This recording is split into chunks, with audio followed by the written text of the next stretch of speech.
আসসালামু আলাইকুম। সবাই কেমন আছেন? আশা করি সবাই ভালোই আছেন। নিয়ে আসলাম আজকে আরেকটা লং ভিডিও। আজকে বাসায় একদম ভালো লাগছিল না। তাই চলে গেছিলাম মিরপুর বধ্যভূমিতে ঘুরতে। সেখানে গিয়ে তো দেখি ছোট্ট, ছোট্ট কিউট বেবিগুলো, বাচ্চাগুলো কি সুন্দর করে স্কেটিং করতিছে। তাই ভাবলাম হাতে যখন মোবাইল আছে তাহলে একটা ভিডিও করেই ফেলি। আর বাসায় গিয়ে YouTube এ আপলোড দিয়ে দিব। আপনাদের সাথে শেয়ার করব। আসলে আমি ভালো করে এখনও কথা গুছিয়ে বলতে পারি না। কারণ আমি নতুন YouTube এ চ্যানেল খুলছি। আমার পাশে সবাই থাকবেন। আশা করি আমাকে সাথে নিয়ে সবাই এগিয়ে যাবেন। যাই হোক, এটা ছিল ওই পাশের আর এটা হলো এই পাশের। ২ টা গ্রুপ। আমি তো ১ম এ মনে করছি যে একটা গ্রুপই মনে হয় প্রেম শিখতিছে। পরে যখন একটু হাঁটতে মানে সামনের দিকে একটু এগিয়ে গেলাম, দেখি কি ওমা! এপাশে আরেকটা গ্রুপ।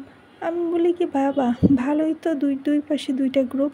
আর কত বাচ্চারা দেখছেন কি সুন্দর শিখতেছে, দেখে এত ভালো লাগতেছিল। আর সবচেয়ে বেশি মজার বিষয় হইলো, আমি যখন ভিডিও করতেছিলাম তারা এত মজা পাইতেছিল আমার ভিডিও করাতে। তারা করতেছিল কি আরও বেশি জোরে করে স্কেটিং করতেছিল। এটা আমার কাছে অনেক বেশি মজা লাগতেছিল।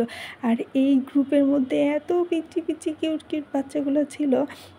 কতগুলো তো পড়ে যাচ্ছিল বারবার। ওর মা এসে সুন্দর করে আবার করতেছিল, মানে উঠায়া, এই যে দেখছেন পিচ্চি বাবুটা পড়ে গেছে। ওর মা কি সুন্দর এসে আবার সাহস দিতেছিল, না বাবা উঠো ভয় পেও না। আর মায়েরাদের যে কি কষ্ট একটা বাচ্চারে কিছু শেখানোর, এখান থেকেই কিন্তু আমরা বুঝতে পারি। মানে আমাদের বাচ্চাদের পিছনে যে আমরা কতটা পরিশ্রম করি, মানে এটা আসলে বলার বাইরে। যাই হোক, ভিডিওটা ভালো লাগলে সবাই আমার পাশে থাকবেন, আমাকে একটু সাবস্ক্রাইব করবেন যদি ভালো লাগে। মানে কি বলবো, এই যে এই আশেপাশের পরিবেশটাও না অন্যরকম ছিল।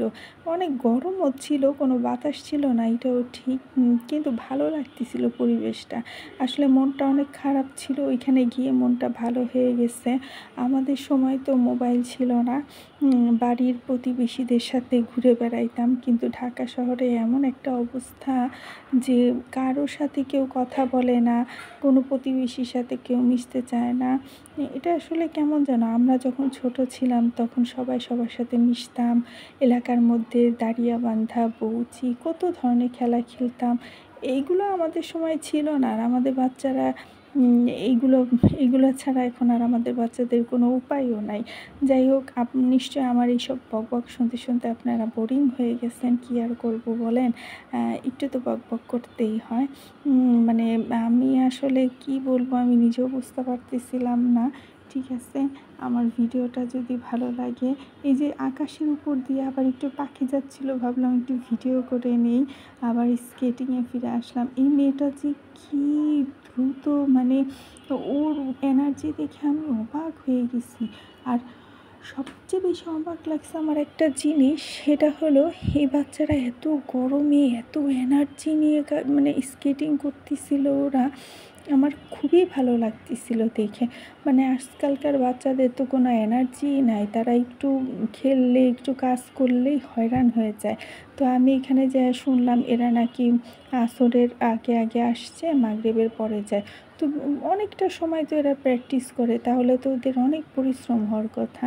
যাই হোক, আমার দেখে এত ভালো লাগছিল। তবে এই স্যারদেরও অনেক ভালো লাগছে। ঠিক আছে, আল্লাহ হাফেজ, সবাই ভালো থাকবে।